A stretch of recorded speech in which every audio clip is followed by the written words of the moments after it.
Le nom de Greenwish porte la mission que l'on s'est confiée, qui est d'accompagner l'électrification propre. Et nous avons choisi de nous concentrer sur le continent africain parce que c'est ici que nous pensions que nos compétences pouvaient avoir le plus d'impact.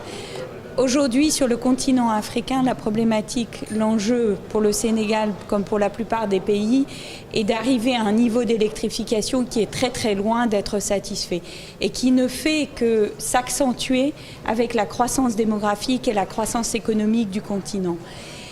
Par ailleurs, vous avez la chance sur le continent africain d'avoir énormément de ressources naturelles qui sont l'hydro, qui sont l'éolien, qui sont la géothermie et le solaire.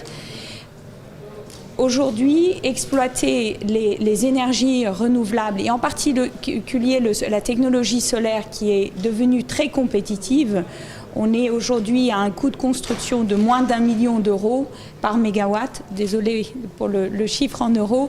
On était 4 fois plus cher il y a encore 5 ans. Par ailleurs, la centrale de Borol que nous construisons produira 34 gigawattheures par an, qui est 2 fois plus qu'une centrale solaire produirait en France ou en Angleterre.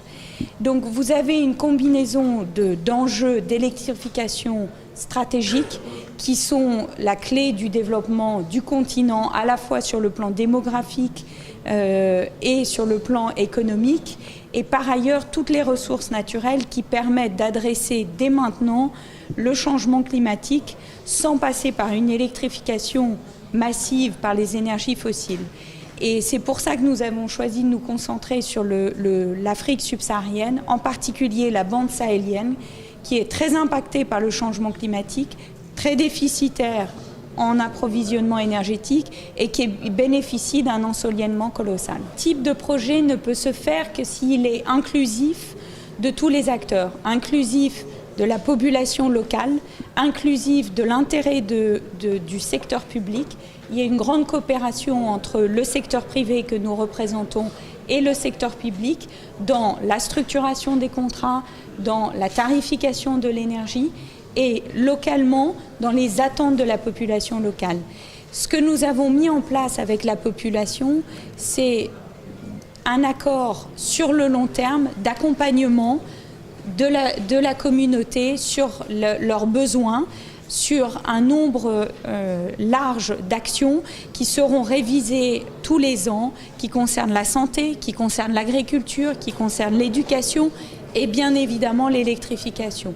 Et donc ce projet se fait en collaboration avec tous les acteurs, à commencer par la population locale qui sera bénéficiaire d'emplois, mais aussi d'actions sociales, des retombées économiques de ce projet.